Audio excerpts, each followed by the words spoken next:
All right, so want to learn a simple yet powerful skill for network analysis? What if I told you that ICMP packets, often overlooked, hold the key to understanding the network issues and security threats? In this video, we are going to break down how to analyze ICMP packets using Wireshark, a tool used by professionals worldwide. We will keep the things simple and easy to follow, and also will show you how does ICMP works, the exactly what to look for and why it matters the most. Okay, and we are also going through different use cases of ICMP packet structure as well. Even if you are a complete beginner, this step by step guide will help you gain confidence in using Wireshark, understanding ICMP packets, and also will help you understand network traffic. At the end of this video, you will be able to analyze ICMP packet like a pro and use this skill to troubleshoot any network or security issues. You can also join this lab. You can download the PDF file and answer the question and complete the lab as well. Link is there in the description below. If you haven't subscribed the channel yet, please don't forget to subscribe. Let's get started. Right, so now let's learn what are we going to cover in this video. Okay, first we are going to talk about introduction to ICMP. What is ICMP protocol? How does it work? On which layer it works? Okay. Then we are going to look at the ICMP package structure. That's very important. We are going to understand about what are the information stored in the ICMP packets. Okay. This includes multiple information related to types, code, data, and many more. Okay. Then we are going to talk about common types of ICMP messages for different purpose, right? And we are also going to cover some practical use cases of ICMP. How do we use it as a network engineer, network security engineer, or security engineer? I mean, cybersecurity engineer in general. Okay. Now, and then we are going to analyze the ICMP package using Wireshark. Okay, so we are going to run the Wireshark with the sample capture, and we will look at different types of ICMP message. All right, and at the end we are going to conclude our video. All right, so now let's begin. Introduction to ICMP, Internet Control Message Protocol. What is ICMP? ICMP is basically it's a core of entire internet protocol suite. It is the protocol by which we make sure that the any device is reachable to other device on the internet, maybe on the LAN, local area network, maybe on the WAN, wide area network, or maybe anywhere in the internet. Any device want to reach to another device, a human user want to reach to another user, or maybe another computer. To confirm if the device is reachable, we uses a very popular command called ping. Okay, and ping is powered by ICMP protocol. Okay, it's operate at the level 3 network layer of the OSI model. I hope everyone of you are aware about the OSI model. So there are 7 layers, starting from the physical to data link, then to network layer, then we have transport layer, then we have session layer, then we have presentation layer. At the top, we have the application layer. So ICMP works on the network layer where every information is identified based on the IP address. And ICMP protocol also works on the network layer to get the idea if the device is reachable on the IP address level or on the network layer or not. That's why it falls under the level 3 of the OSI model. It's primarily used for error reporting, network diagnosis, troubleshooting, all kind of connectivity or troubleshooting scenarios. Okay. Now the purpose of ICMP is very straightforward. Um, every day, every other day, when your internet doesn't work, the first thing that you might do is go to your command, open your command prompt and ping google.com, and if it works, then it seems good, your life is good, right? So ICMP is a control and diagnostic function. It's for control and diagnostic for purpose, not for actual data transmission. It actually carries the control packet, not the data packets. Okay, so this majorly to make sure that the connectivity is good, is majorly to make sure there is no problem in the link. Okay, so there is no actual information goes within, right? It also helps in the sending the error messages to the source that okay, the destination is not available, okay, or maybe it's the packet has got expired. So this all error mechanism is handled by the ICMP. Okay, so and at the end, it's very important to make sure our network is healthy. Some other use cases are also there, which we are going to cover later in this video. But for network discovery is all for that purpose also, it's very important, because you can ping to multiple devices sitting from a centralized location. You can use some other tools as well, including ping is of course the one, including traceroute as well. So with traceroute, you can understand the topology, the path across different network. So you can do the traceroute to google.com, and this will tell you which path it is taking, how many service provider it is crossing, and then reaching to the google.com server. Okay, so that's the purpose of ICMP, and that's the introduction to ICMP. All right, so now let's talk about the structure of an ICMP packet. Okay. Remember one thing, ICMP works on the level 3, I mean layer 3 of the OSI model. That means, and of course, on the OSI layer 3, all the informations are represented as an IP packet. Okay. And that's the reason ICMP is a part of IP packet. Okay. Each IP packet consists of its IP header and of course data. In case of ICMP, it will be IP packet and our ICMP header. You see this? Now, IP packet is very regular, just the way you know its version, type of service, source address, destination address, TTL value, protocol, and everything. But when it is ICMP packet, it will consist of its own header, which will be type, code, ICMP checksum. Of course, you know checksum, right? Checksum is for integrating to make sure data is not altered in the transit, right? And then, of course, we have a data. Remember, type is very important because every ICMP packet has got its own type. So there is echo request, there is echo reply. So when we ping to any destination, to any host, we send the echo request message, and in the response we get the echo reply. Now it has two types. So for echo request, when you send echo request, you have type 8. Okay, that's a type 8. When you get the response from any machine, that's echo reply. Okay, that has type 0. Okay, and even further, every type has got their own code. It's getting complicated, I know, but it's simple once you understand the hierarchy. There are different types of echo message. I mean, there are different types of ICMP messages. It could be echo request, echo reply, just the way I just told you now. But there are few more like destination unreachable, time exceeded value. But again, even further, there are different code depending on host unreachable, machine, other parameter as well, as it get more and more detail. And um, and we also have a data field is also important for every category of every type of messages. ICMP message will be having multiple information stored in it, right? So for example, if it is echo request message, it might have a sequence number. It will have a timestamp value. It will have a payload that include a custom data if possible.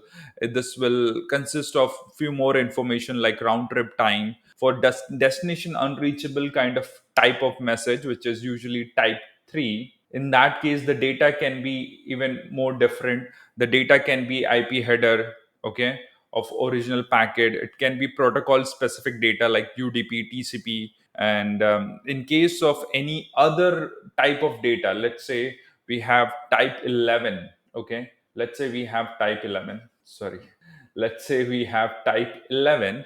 In type 11, we might be having a different data value in the data field.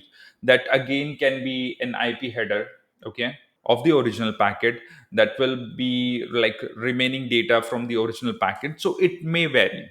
Now let me show you how the hierarchy works. For every type of ICMP message, there will be a different code. You see, If there is a echo reply, means when we send the echo request, we get the echo reply. There is no category, we just have code 0 available, right? Let's say we have a destination unreachable. This is the type 3 message, which is destination unreachable. Then we have different codes. We have 0, 1, 2, 3, 4, 5, right? 0 indicates that the destination network unreachable. 1 indicates that the destination host is unreachable. Okay. 2 indicates that the destination protocol is unreachable. 3 indicates that the port unreachable. 4 indicates the fragmentation needed or DF flag is set. DF means do not fragment. Okay. We also have redirect message. This is a type, remember, ICMP type, and then we have a different subtypes. That's what we call code, and this might shows different other values. Is it important to know all these codes? I would say no. This is important when you run the Wireshark, you analyze different packets, and it's very, very important to have a clear visibility what's really happening on the packet level. You also have echo request. Echo request is when you ping any machine, you send the echo request, and there's only one type of code, 0. That's it, right? And again, it's get more and more detailed when we talk about time exceeded and different other types. So I hope this the ICMP packet structure is clear to you. Let's talk about different ICMP message types in little bit more detail. Okay. So first, echo request and echo reply. As we discussed earlier, this is used for very common purpose called ping. Okay.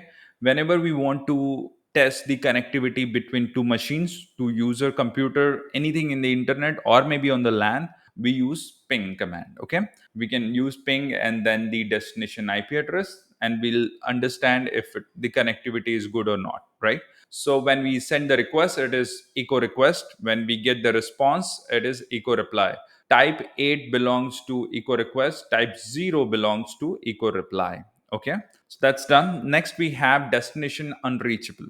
Now this type of ICMP message, this gives an inform the sender, inform the sender machine that the destination is unreachable. And remember, there are multiple codes in it. If you remember in the last earlier slides, I showed you there are different types of code under this type of ICMP message. So we have network unreachable. Okay, we have host unreachable, we have port unreachable, multiple things, right? So this is majorly used to test the reachability, and when there is an alert, this is the kind of messages we will get. Okay, then we have another type of ICMP message, which is time exceeded. Now remember, very important thing for time exceeded is it's sent when the packet TTL value expired. So this is very commonly used for trace route. You use a trace route very often to understand, if let's say I have a machine here and there is another machine somewhere in your enterprise network, and you are not sure what comes in between. Is there any firewall, and there is any load balancer, what switch it is, what router it is? So you run a trace route. So it might goes to a router, then we might have a layer 3 switch, then we'll be having a load balancer, then there will be a firewall, and then it might go to the machine. So you can run a trace route that goes hop by hop, and this will give you the IP address of every machine. It doesn't go hop by hop, by the way, but it uses altogether a different approach that we will discuss later. But for now, understand a trace route command uses TTL value exceeded or time exceeded value as well. But what is TTL basically? TTL is time to leave. Every operating system has their own TTL value. This defines that the number of hop the machine or the packet has crossed so far. Okay, and usually the maximum TTL value you can have is 225. Okay, sorry, not 225, 255. Okay, so 255 is the maximum value. Usually that's the usually 255 is set by the router or the switches because of troubleshooting, because we never know how big is the network. But a host computer, when they try to trace route or do any troubleshooting, they use a different TTL value. For example, if it is a Linux machine, then the TTL value is 64. Okay, if it is a Windows machine, then the TTL value will be set as 128. And this is also used by the pen tester or ethical hacker to understand if this message came in from the Windows or a Linux machine. Okay, so that's TTL value. Next, we have redirect message that belongs to the type 5, and this is this is very commonly used for network engineering purpose, where this informs a host about a better route is available to reach to a specific destination, and this help us to optimize the network to find a shortest path, right? And that's why it's very important for network engineering and optimization purpose as well. Next, we have source quench, right? This is to inform a sender to slow down its transmission, because there might be a congestion. So it is used to manage the congestion on the network layer, because remember, on the transport layer, in the OSI model, there is a level 4, a layer 4, which is transport layer. We already have a congestion control mechanism using TCP, flow control, congestion control mechanism. But on the layer 3, we have ICMP, which where we have source quench option of type 4 to bring down the overall, slow down the transmission rate to manage the congestion into the network. This basically type of message is already depreciated, so this is no longer being used. We heavily depend on the TCP for all the congestion control. Okay, so this is currently depreciated. Now, next we have a parameter problem. So, parameter problem indicates that the router or the host received a packet with the invalid parameter. Right?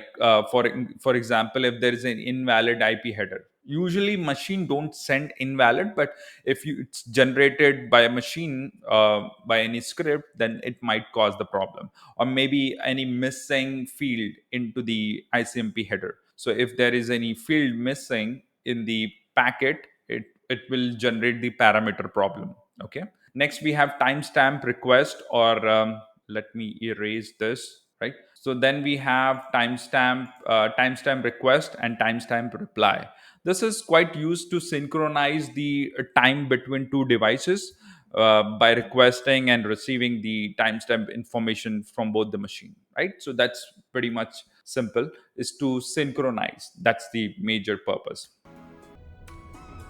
So now let's talk about some of the important use cases of ICMP. It's going to be very interesting, trust me. First, which is quite obvious, we have been talking about ping for in the multiple slides. So ping is of course very straightforward. You ping to any destination. Let's say ping 8.8.8.8, right? You get the idea if it is reachable or not. You also get the time to leave. I mean, round trip time as well, as you can see in the response. Or maybe you can try yourself.